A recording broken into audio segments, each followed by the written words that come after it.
There needs to be more discussion and debate on what's happening in China and the working class and its international role. This is a critical question for the world working class, not just for the American working class, and for the Chinese working class as well.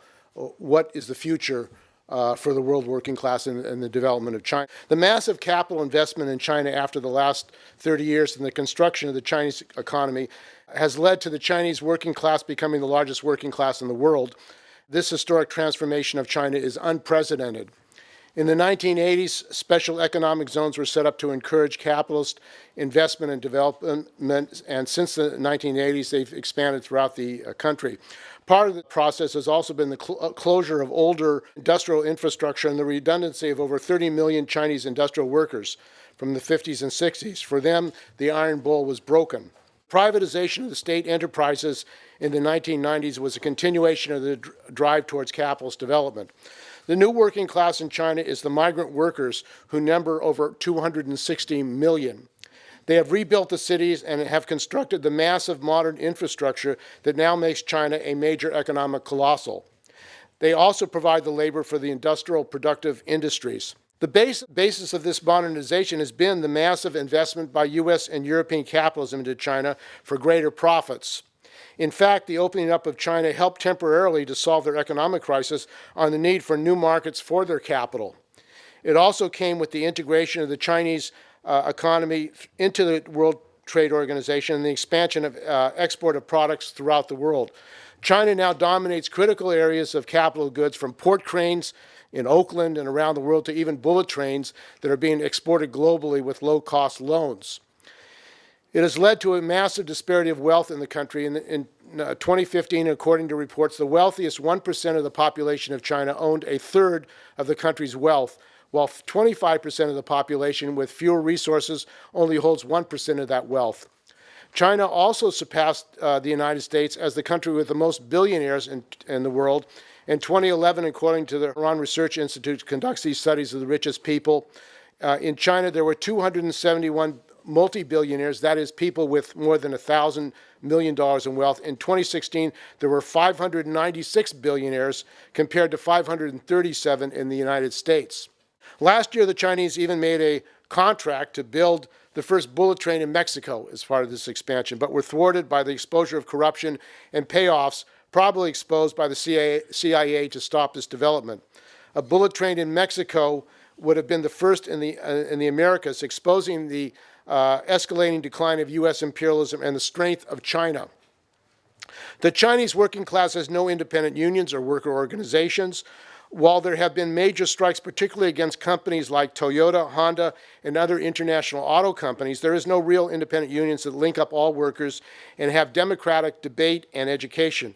There are also over 500 million smartphones in China, and workers have used this communication technology to help organize these struggles, protests, and strikes.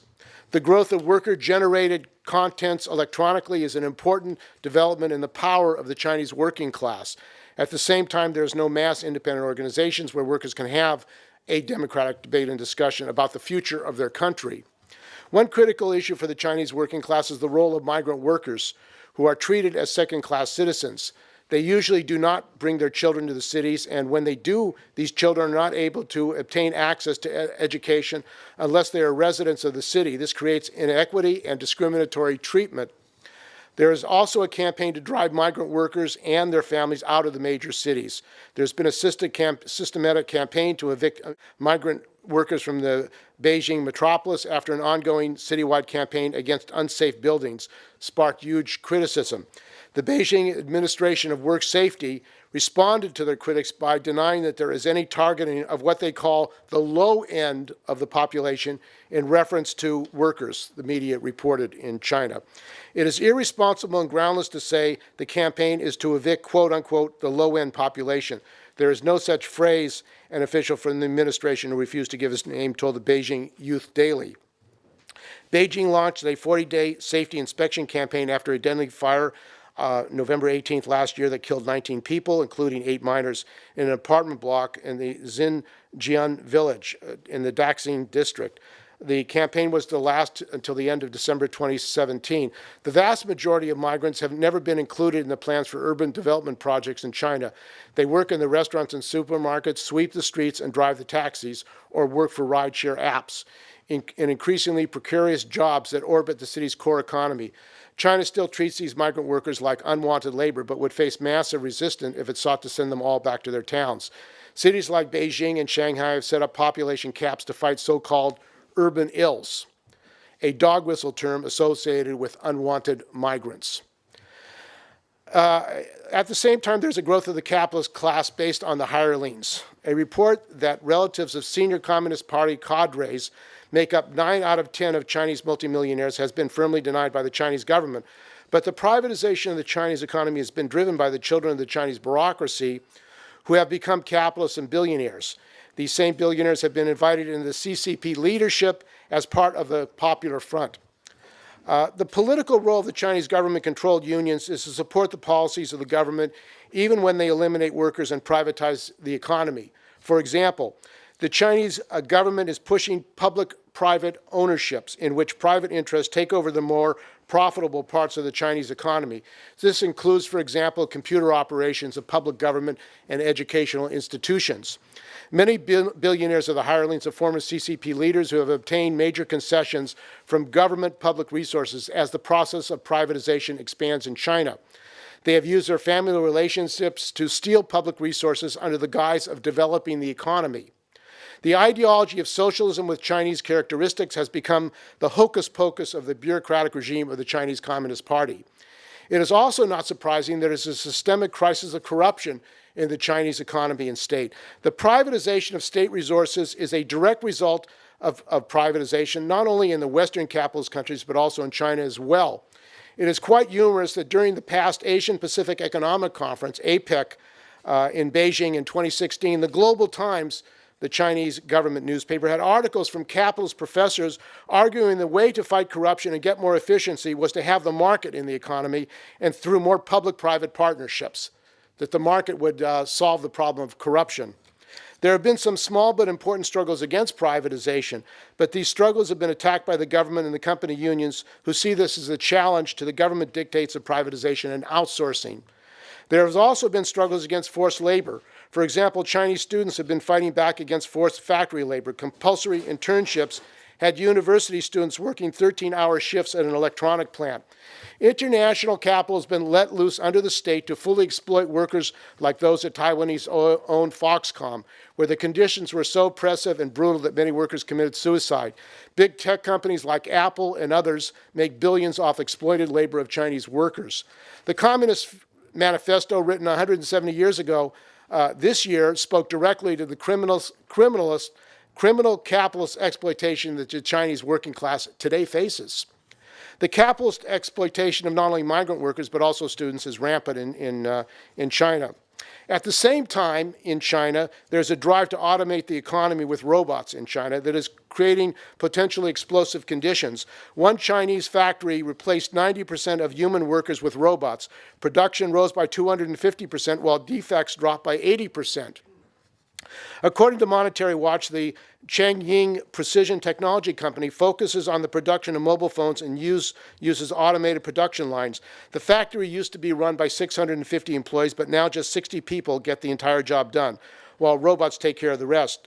Luo Wing-Quang, the general manager, said the number of required employees will drop to 20 to one point. Despite this reduction of staff, not only is the factory producing more equipment, a 250% increase, but it is also ensuring better quality. Adidas is one of the companies which has already announced a shift toward robot-only factories, and it's not just factories that will eliminate workers for robots. Combined with the growth of China as a world economic power is their powerful role in the export of capital. The massive growth of capital in China is now outflowing in the economic plan BRICS and what has been called the Silk Road, which will allow China to directly link up with the rest of Asia and Europe. As part of the economic capitalist project has been the privatization of ports throughout the world. The port of Piraeus in Greece and ports in Sri Lanka have been privatized and turned over to complete control of China. The economic agenda of the Chinese state and the Chinese capitalists has also included supporting the Zionists by bringing in Chinese workers to replace Palestinian and other workers from Israel and the West Bank. In 2015, the Chinese government allowed the importing of thousands of Chinese workers into Israel, displacing the workers who live in the country. The mass importation of foreign workers by the Zionists also fits perfectly with their racist ideology as a means of an apartheid state with Palestinians being replaced by indentured workers who really have no labor and worker rights and include long hours and fear about complaining about the repressive labor conditions would immediately lead to their expulsion from the country. Even the capitalist newspaper Haaretz said that the importing of foreign labor has been linked to massive corruption, indentured servitude, and the ossifying of the construction industry. These workers are basically indentured servants. It's a form of modern slavery. They'll take any work, labor for long hours, and never complain. In Africa, the Chinese Communist Party, through BRICS, has made secret deals with corrupt leaders like former ANC leader Zuma that allowed the importation of Chinese workers while there are many skilled South African workers unemployed. The same has taken place in Botswana, Ghana, and other countries in Africa. In Botswana, Kofili Motsegawa, the Secretary General of the powerful Botswana Land Boards, local authorities, and health workers union argued, quote, "There are so many projects that we can point to which shows the shoddy workmanship by Chinese contractors in particular." He added that corruption had a role to play. How do you explain the fact that some of the contractors continue to get jobs with all this bad track record, he asked. One of the contradictions of the Chinese bureaucracy has been their effort to set up Chinese Communist Party political units in other countries where they have development projects. The role was to push the agenda of the CCP, but the workers in other countries, of course, have no interest in supporting their corrupt governments, which is the policy of the CCP. This has created consternation and embarrassment to CCP ideologues. The ideology of this capitalist scheme is that China will help develop the world infrastructure by helping to support reactionary and corrupt capitalist politicians internationally. This, of course, has nothing to do with Marxism or socialism, but it does have to do with the needs of a capitalist development of the world. It is not only in the continents and other continents that the Chinese state and the CCP-supported capitalists are attacking the working class. In British Columbia in 2012, the United Steelworkers dug up what are called close ties between the Chinese government and the reportedly privately run coal mine in northwestern British Columbia, embroiled in a foreign worker controversy. The United Steelworkers Union released a report that suggests the HD Mining International Liquidated, or LTD, the firm developing the proposed Murray mine near the Tumbler Bridge, had ownership links to the government in China where workers receive low wages and unsafe conditions. A union report entitled "Who Owns Wang Holdings and Other Questions on Planned Chinese-Owned Coal Mines in BC" examines the ownership of the Huyang Holdings Group, which owns Huyang Holding and holds 55% of HD Mining. In Moraine, Ohio, Chinese billionaire Fueo Chairman Cao Diwang built a glass plant at a former UAW plant and worked to prevent unionization. Some of the workers' grievances involve safety, including adequate measures for shutting down machines that might need work. In March of last year, the company reached an agreement with OSHA that required it to pay $100,000 and address these issues. Workers of the plant, after an anti-labor campaign by Diwang, voted 868 to 444 against unionizing. Quote, "While we respect our employees' right to support or reject a union, we also admire their courage to reject this union's desperate attempt to prop up its revenue." In conceding the result, the United Automobile Workers Union, which has been organizing the workers since 2015, said it was considering filing objections with the Federal Labor Board over the company's behavior. The need to build direct links between U.S. and Chinese workers is critical. When U.S. companies in China attack their workers, solidarity actions are vital. The AFL-CIO bureaucracy and the Chinese government run unions are not interested in direct links between U.S. and Chinese workers and direct solidarity action between workers of both countries. The joint struggles of U.S. and Chinese workers are the most important action to build real working-class international solidarity. For example, the Shenzhen factor workers are struggling against their U.S.-owned company, Sanmina Corporation, with headquarters in San Jose. Chinese workers and U.S. workers have everything to gain by joining together and struggle against the same bosses. The role of the Chinese CPC and the Chinese capitalist class internationally is to build up these capitalist regimes around the world that are in conflict with U.S. capitalist class and U.S. imperialism as it declines. An alliance of these regimes for China looks more appealing. At the same time, the struggle of the working class against their own capitalist class is secondary to the interests of the Chinese bureaucracy. And their argument is that they are building socialism in China. The idea of socialism without workers' democracy and workers' power is an absolute contradiction to socialism and a new world. The bureaucracy as well that runs China, like the bureaucracy that ran the Soviet Union before the collapse, were regimes that did not allow workers' democracy, and the route that both bureaucracies have taken is towards the capitalist market and a deal with imperialism.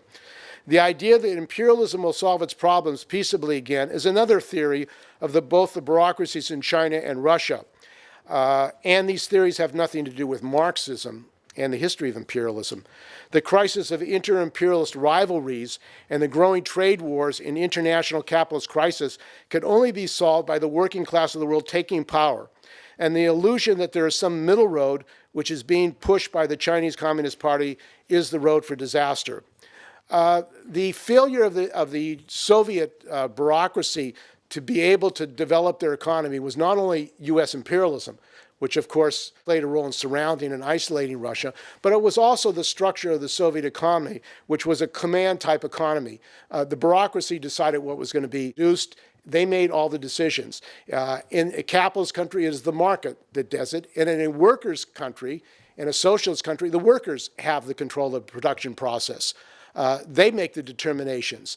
I think we can see clearly from what is happening in China that the Chinese bureaucracy sees the market as a determining factor in the productive process and what is going to be produced and how much is going to be produced. That is contrary to the development of a socialist country and a socialist world. The Union carried out socialist industrialization in the 1930s. It was an inspiration to many U.S. workers. It was certainly not an economic threat to them. For 25 years now, U.S. capital has left U.S. workers high and dry, rushing to China for cheap labor. That's the background for our discussion. So let's examine a basic question. Is China today socialist or capitalist? And we'll look at the mode of production, classes and class interests, and how the state acts upon the economy. From 1978, there were disturbing developments for a socialist country. Just to mention several, the peasants were freed to migrate on their own to industrial jobs. Collectivization of the countryside was basically reversed. Now family units sold their output on the market.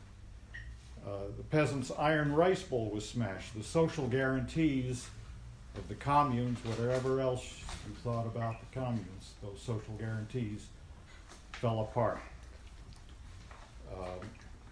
On the ideological front, China asked for and got intense policy help from Western economists like James Tobin, Nobel Prize winner, I believe, the fake Nobel Prize that the economists have, the World Bank, and Eastern European market socialists. And this was in the middle 1980s. That included a week-long luxury cruise down the Yangtze River, closely guarded, bringing these top Western policy types together with top Chinese economic officials. In the 1990s and the early 2000s, millions of workers in state enterprises lost their iron rice bowl. In state-owned manufacturing, 2/3 of all the workers were tossed out. From 1992 to 2002, the number of workers in state-owned manufacturing went from 35 million to 10 million. Their workplaces were sold to private capitalists, or party officials managed to take them over and start businesses. Many workers were laid off and pushed into early retirement. So today, China has a capitalist economy. Let us list 7 features of this reality. 1, no more economic plan. In 1992, the 14th Party Congress adopted the term socialist market economy. And in 1993, the term was put into the Chinese state constitution. In 1998, with help from the World Bank, China switched its statistical system from material product system, which was input-output accounting in concrete goods, somewhat similar to the Soviet method, to GDP measured in renminbi, a monetary measure. In 2006, the very term for plan was changed to guidelines. So today there is no balanced overall enforced allocation of investment. Sugar. That doesn't mean that the government doesn't make decisions on some of the investments that happen in this industry, and then over here when there's a problem in this sector, or then over there when that sector looks promising. But in terms of an overall enforced, balanced allocation of investment for social goals, that's gone. 2, growing economic income inequality. The Gini coefficient is an index of income inequality. 0 is perfect equality. The US is at about 48. In China, before 1978, the Gini coefficient was 15. In 2001, it was 39, and it's 46 today. So take your pick, Jack Ma or Mark Zuckerberg. 3, there's private capital, as we all probably know, of significant size. Some of the corporations you may have heard of, High Air, which by some measures is the world's largest appliance manufacturer, bought GE's appliance business a year or two ago for $5 billion. Huawei, the telephone equipment giant, the retailer Alibaba, sales in 2016 of $485 billion, which was just past the sales that Walmart had in its retail numbers. And financial capital. Private banks now have 1/3 of all bank assets. 4, as you know, there's significant foreign capital. We've probably all heard of Foxconn, based in Taiwan, which sweats about 1 million workers in its Chinese assembly plants. GM and other vehicle corporations have operations there, pharmaceuticals, all sorts of assembly operations in joint ventures.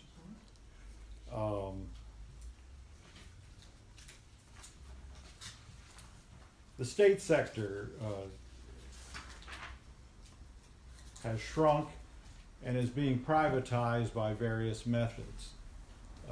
Today, state-owned enterprises are about 40% of strictly industrial output, down from 80% in the 1980s.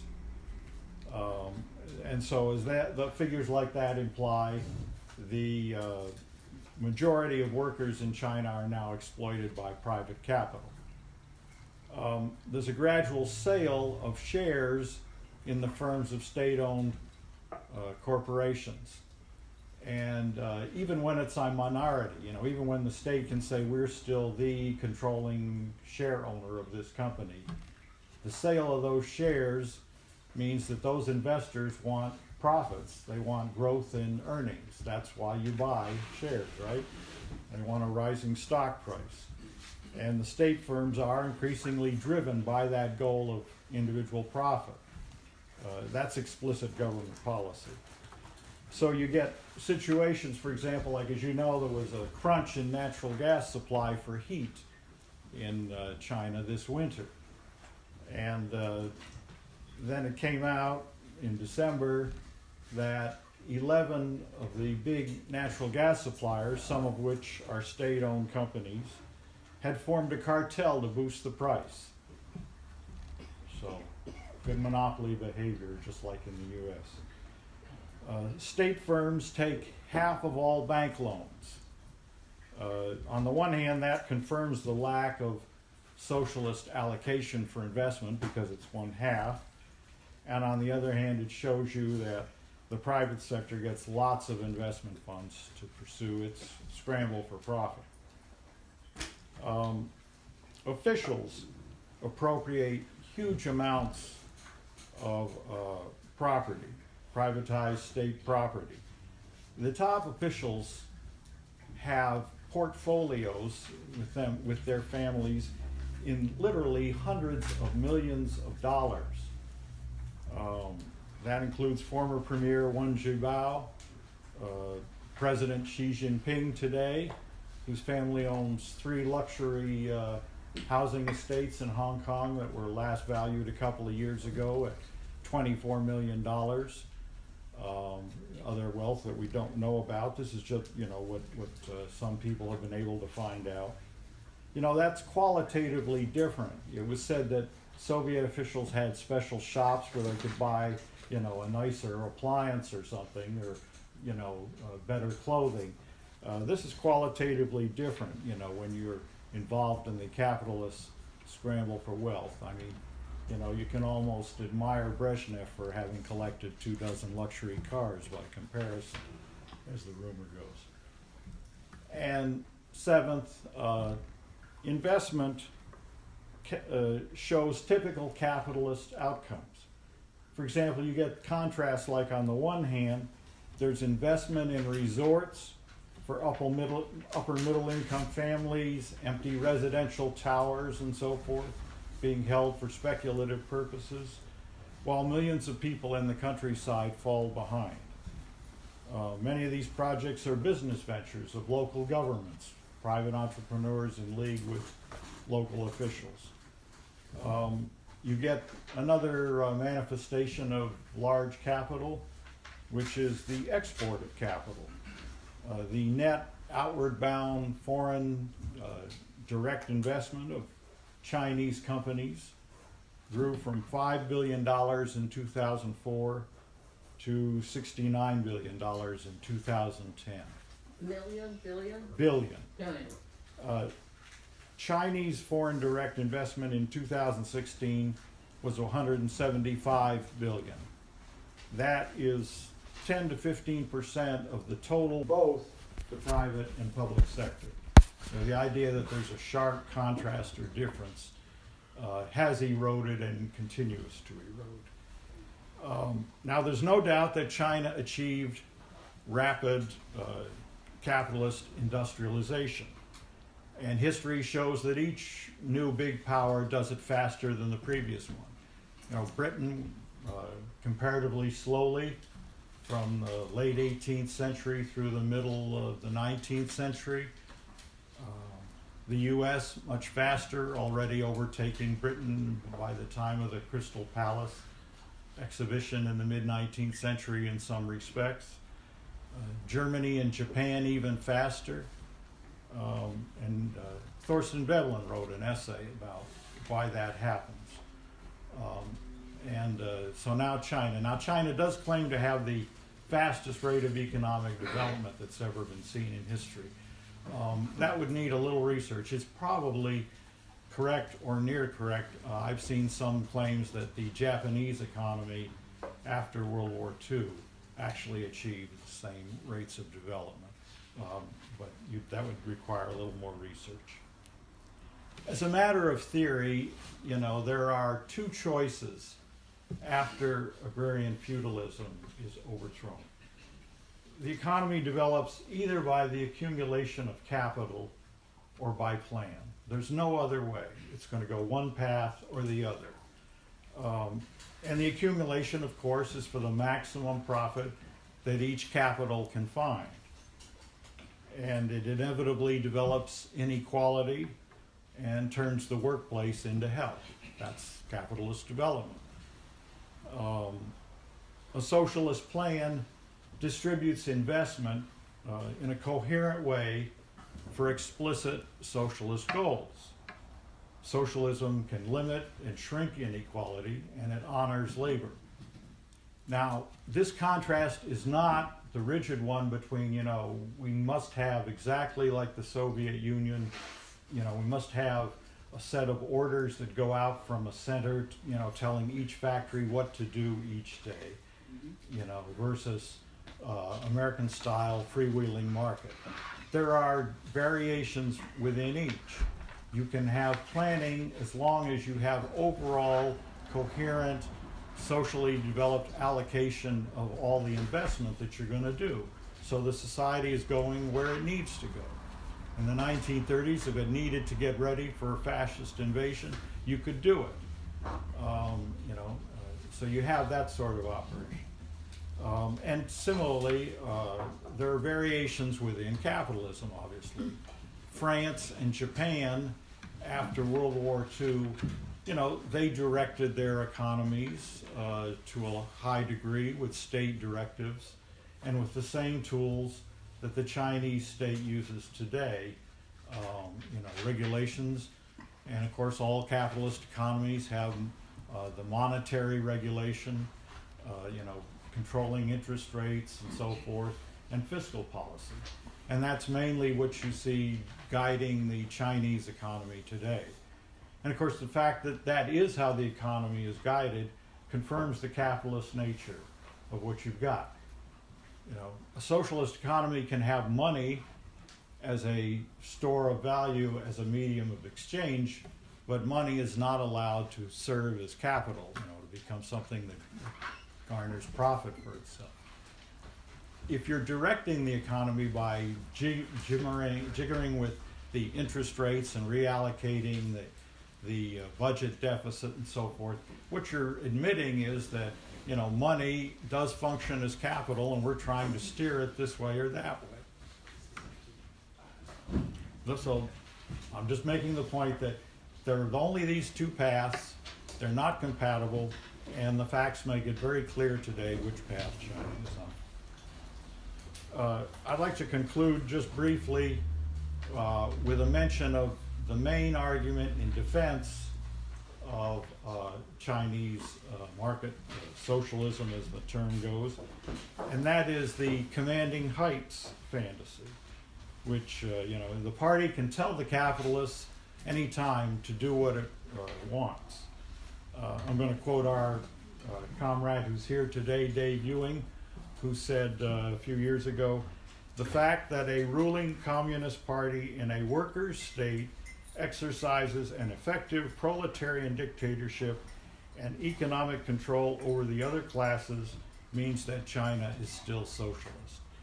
Well, a lot of that is, if I may say so, the attachment of wishful labels. When you really pair that back to the facts, and you get is a ruling party with the word communist in its name exercises typical capitalist macroeconomic and industrial policy and retains government ownership of a diminishing part of the economy. There is no commanding height left. As I tried to outline to you, you don't have this coherent public rule. What you have at the top is the capitalist interests jostling with each other, competing for investment funds in typical capitalist terms, and so on. So there is no commanding heights. And you have these top officials who are thoroughly involved in this scramble for wealth.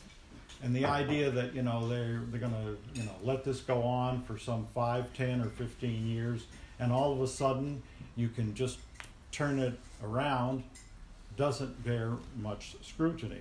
You can't turn capitalism on and off like a faucet. Once you turn it on, it generates interests in private property, and they're going to fight, obviously, to defend those interests. And you get the cultivation of agents in power centers, which is what we see going on. And you get a culture of respect for private property, and a whole range of other cultural things that you can't just say, okay, now all of a sudden it's all over.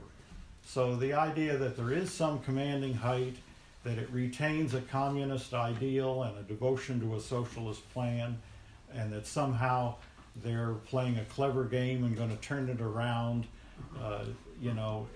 that just seems to me as, has no factual basis. It's just a mirage.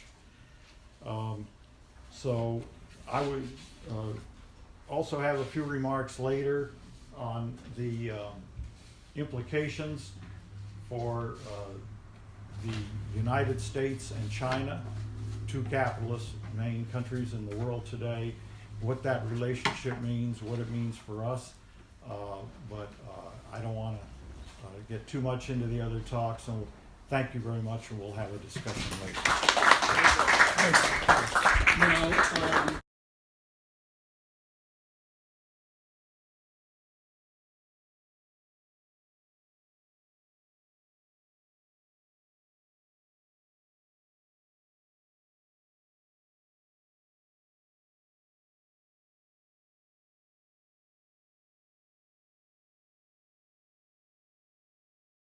I've been asked to speak on the rise of China and the role of China in the in geopolitics in 20 minutes. Yeah, that's what I say. Yeah. Now, I'd like to lay out, first of all, I'd like to associate myself with the comments of the previous speakers. I agree wholeheartedly with what they've said. And I want to add that it's given that China is a capitalist society, and it is also an imperialist society. And I just want to add a little comment to that, is when you're talking about, say, the Belt Road Initiative and the massive amount of capital that China is expending to create this enormous infrastructure, if it ever happens, there's an analogy to that, and it goes back to the late 19th century and the early 20th century, when the imperialist powers of Europe and the United States in the Americas were going into colonial areas or even neo-colonial areas and developing infrastructure, port facilities, railroads that went directly to the mine, rather than to an urban area, et cetera, et cetera. So I think that would be an interesting area to explore, to make a comparison between those two poles. The third given is that U.S. imperialism is in severe crisis. And in fact, I personally feel like we're living through a period of rapid and accelerating geopolitical plate tectonics. Just like the continents shift, that the balances of power are shifting incredibly fast, almost by the day and certainly by the week and the year.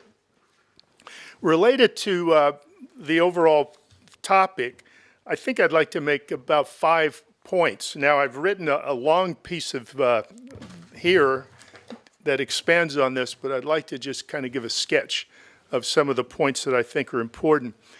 Just a general thought about the idea of the rise of China. I taught at California State University, Chico, for decades, a course that started out to be the politics of the third world, and then it evolved eventually to the politics of developing nations, and then into globalization, et cetera. But one of the things I used to do with my students is to look at different models of development and how different models fit into the global capitalist system.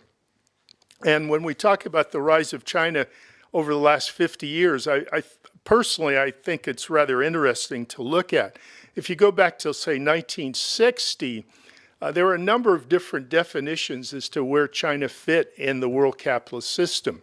The World Bank, if you look at its annual report and its basic indicators chart, China was considered a non-reporting, non-member economy, just like the other command economies, particularly of Eastern Europe and the Soviet Union. If you look at the classic model of the third world, China was considered part of the second world. if you examine that model, because the first world was obviously the industrial countries, the imperialist countries. Third world were the underdeveloped countries, and the second world were the so-called communist countries. If you look at Mao, he looked at China as part of the third world in his theories of the third world, of the three worlds. The first world were the superpowers, both the United States and China. The second world were the lesser capitalist countries, and the third world were the underdeveloped countries, including China, which shaped Chinese foreign policy during the 1960s and 70s. The fourth categorization would be if you use Wallerstein's world systems theory, and that would place China as a member of the periphery during that period. But if we go look at the rise of China over the last 50 years, China has moved through the stage of being a semi-peripheral country to where, if you use Wallerstein's view, China is a core or center country. If you use a more Marxist perspective, China is an imperialist state. So I think that's, for academic purposes, I think that's an interesting way to look at it. I am prepared to comment on why that rise has taken place, but I don't want to incorporate that into my comments. What I'd like to talk about is a second broad theme, and that's to look at U.S.-China relations within the context of geopolitics. And I'm going to emphasize the U.S. perspective on all of this because I think it's really urgent. The model that I use is a classic model that all historians that have examined the rise and fall or rise and decline of great empires, we can go back to the conflicts between Sparta and Athens. Certainly the rise and fall of the Roman Empire has been part of the great historical literature. In a more modern sense, the discussion has centered around, and there's numbers of articles and books about this phenomena, is the rise of Britain and then the rise of competitor states, as my friend and scholar Dutch scholar Kees Vanderpil argues, which leads to eventually inter-imperial competition, inter-imperial rivalry, and then inevitably leads to inter-imperial war. And certainly World War I and II, which I consider the same wars, are the classic example of that, where by 1945, you see the United States, which was a competitor state, let's say in 1880-90, becomes the imperial state over the global system. So that's basically the framework I use to examine geopolitics and certainly the role of the United States in that framework, and specifically related to U.S.-China.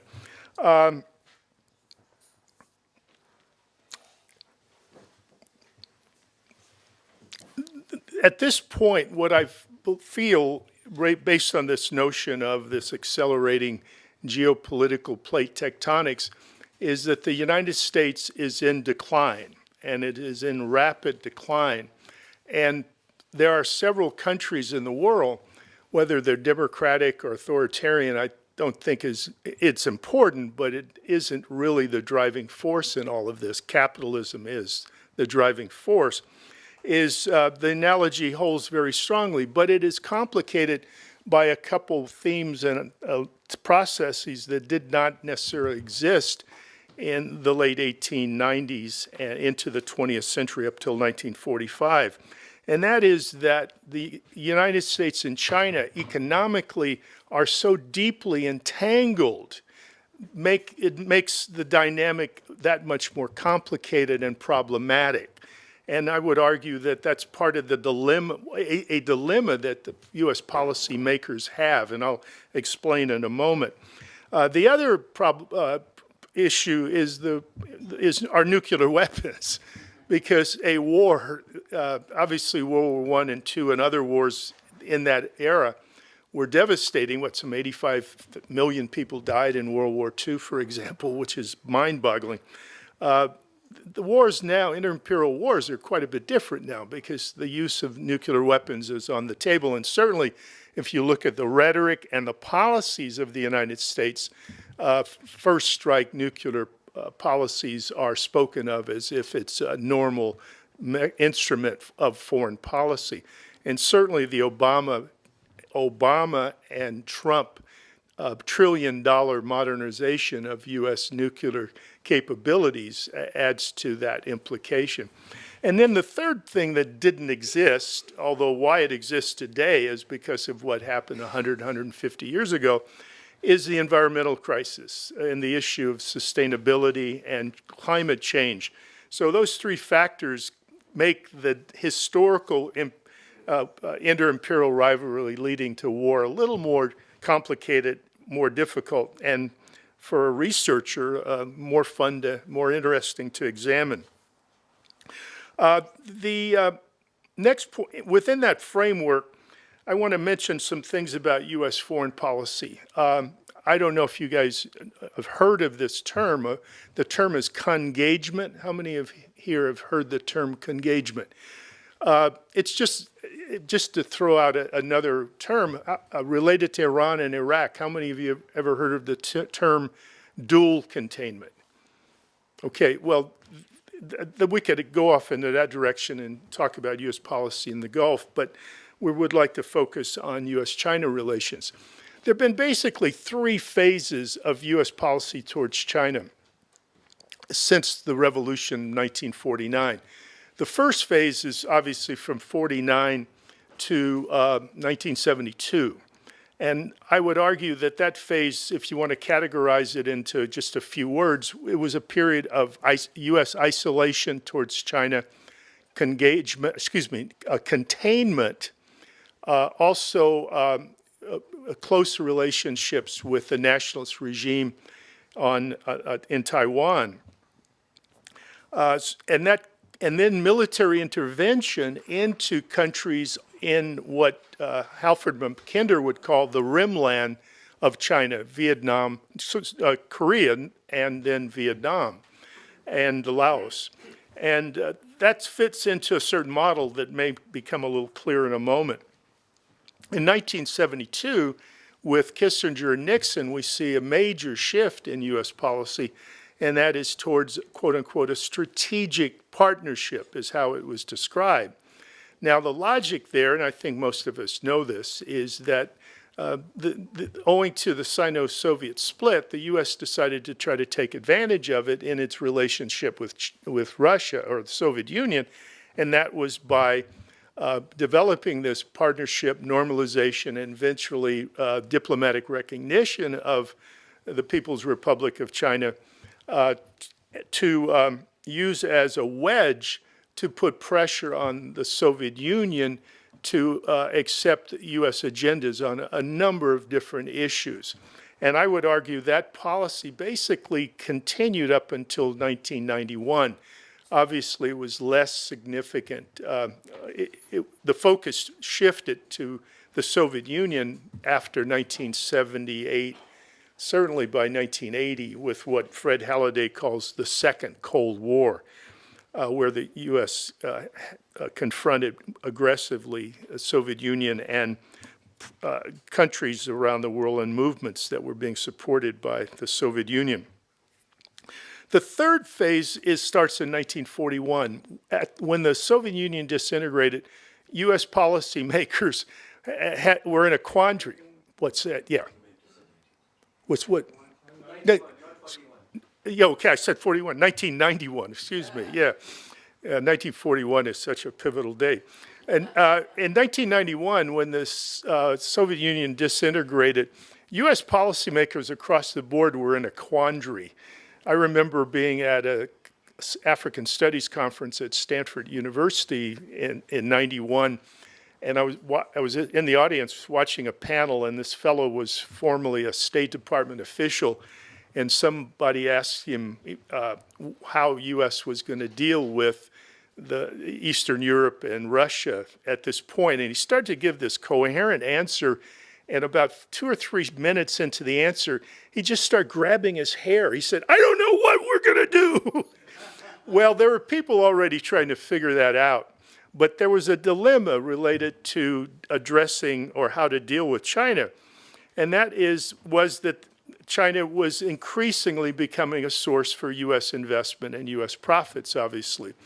And so there was a debate, interestingly, just within the Republican Party. The Democratic Party more or less sat on the sidelines here. And Michael Clare, who is a very, very important person to read, has written a lot about this debate and the outcome. The outcome was something called congagement, because on one side of the debate were imperialists who saw China as a source of profits and had the rationale, if we invest more in China, China will liberalize and it will move towards democracy, and it will be a junior partner in the U.S. Global hegemony. The other side of the coin were in the tradition of the Cold Warriors, the people who created containment in the late 40s, some of the same people who were behind the Committee of the Present Danger that lobbied Carter to move away from détente and confrontation with the Soviet Union, stuff that generally isn't going to be discussed in the newspapers.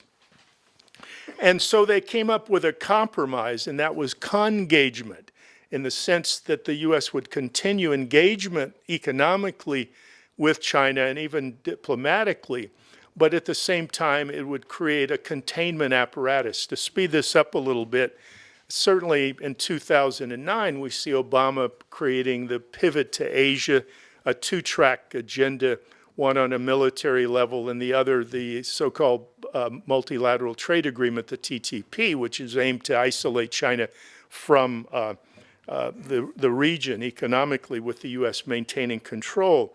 And then currently we see the Indo-Pacific Alliance, which is a new alliance of U.S., India, and Australia and China Japan, that overlaps the pivot to Asia. And so the U.S., in fact, has 400 military bases or installations surrounding China as we speak, okay, which is mind-boggling, okay? Now, obviously, the Chinese are aware of this because their military budget is increasing every year, but it also doesn't seem to be, their outreach and expansion has not been curtailed, i.e. the Belt Road Initiative would be a classic example there, and what we've seen in the videos, et cetera. And this is obviously driven by the imperative to accumulate capital. So where is this all headed? Well, I was going to talk about the heartland theory, but we'll move on. I've got some comments about where this is headed. And rather than just speaking my opinion, I'd like to look at several writers who have thought ideas. Part of this discussion is that what's the trajectory of U.S.-China relations? It also involves a discussion about something called the replacement theory. This is from the literature, and the replacement theory is about, with the U.S.'s decline, is China going to be the next hegemon, okay? And then we would have to examine what gives a country the ability to be the hegemonic state over the world capitalist system. We don't have time for that. But I picked out basically three different scenarios that I think are on the table, and they actually probably are working simultaneously. One is Wallerstein himself, the great world systems theorist, is Emanuel Wallerstein, where he argues that capitalism is in decline and breaking up, and to make some assumption that in 20 or 30 years China will be the hegemon is a little displaced, because there may not be capitalism in the next 20 or 30 years the way it's going, or it may assume some radically authoritarian, if not totalitarian form, which is obviously the direction it's going right now. Trump is an example. What's happening in Europe are examples. Duterte in the Philippines is another example, et cetera. Min Lee, who is a Chinese-American scholar, argues that Chinese development may not even, this is separate of Wallerstein, the Chinese development in and of itself is injurious to capitalism and the survival of the planet as well. We could go into great detail into that, but one of the keys is the use of energy sources to propel the great developments that are going on. He argues that in 20 years, or even less, that only the major powers will have access to energy. There won't be enough energy for the rest of the world. And obviously, the sustainability of that model is precarious. And John Pilger, the Australian filmmaker and theorist, journalist, has made a film, in fact, called The Coming War with China, which I would argue is probably of the three, the one that's going to happen the soonest, because it is inevitable that this tension will not ease up, and the tension and the contradictions will only intensify. And we know for a fact the American white boys are not going to give up their power, okay, in Washington and the halls of power. Okay, thank you.